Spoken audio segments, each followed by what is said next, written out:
بسم اللہ الرحمن الرحیم۔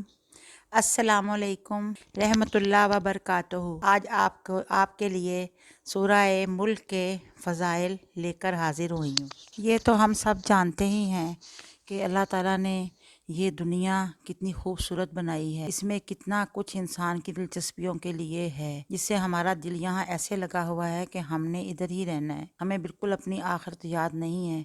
یہاں رشتہ داریاں، شاپنگ، سیر سپاٹے، اولاد کی محبت، ماں باپ کا اولاد سے لگاؤ، اولاد کا ماں باپ سے لگاؤ، میاں بیوی کا پیار، بہن بھائیوں کی محبت، رشتہ داریاں، تحفے تحائف دینے اور لینے، ہم سب ان چیزوں میں اتنے گم ہیں کہ ہمیں بالکل یاد نہیں کہ ابھی ہم نے آگے کٹھن منزل تو آگے پڑی ہے، اس کے لیے بھی ہمیں تیاری کرنی چاہیے۔ سورہ ملک ہے، سورہ ملک پارہ نمبر 30 میں ہے، اس کی 30 آیات ہیں اور 2 رکوع ہیں۔ ہمارے نبی کریم صلی اللہ علیہ وآلہ وسلم نے فرمایا ہے کہ جو شخص بھی سونے سے قبل اس سورت کو ایک مرتبہ پڑھ لے گا یا بعد نماز عشاء پڑھ لے گا تو اس سورت کی برکت سے وہ قبر کے عذاب سے محفوظ رہے گا، کہ جان نکلنے کی تکلیف نہ ہوگی، اور قیامت کے دن حضور اکرم صلی اللہ علیہ وآلہ وسلم اس کی شفاعت کریں گے۔ اگر کسی کی ڈیتھ ہو جائے تو ہم 11 روز تک بعد نماز ظہر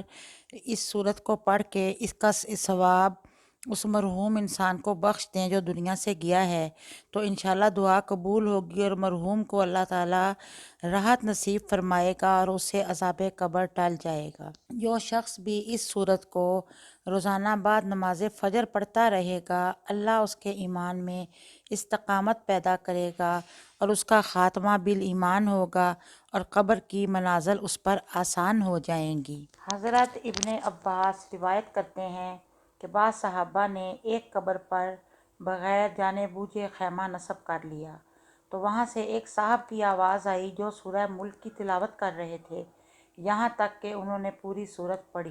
یہ سورت سن کر خیمہ لگانے والے صحابی نے آ کر ماجرہ رسول اکرم صلی اللہ علیہ وسلم کی خدمت میں عرض کیا، تو آپ صلی اللہ علیہ وسلم نے فرمایا یہ مانعہ ہے اور منجیہ ہے اور جو عذاب قبر سے نجات دیتی ہے۔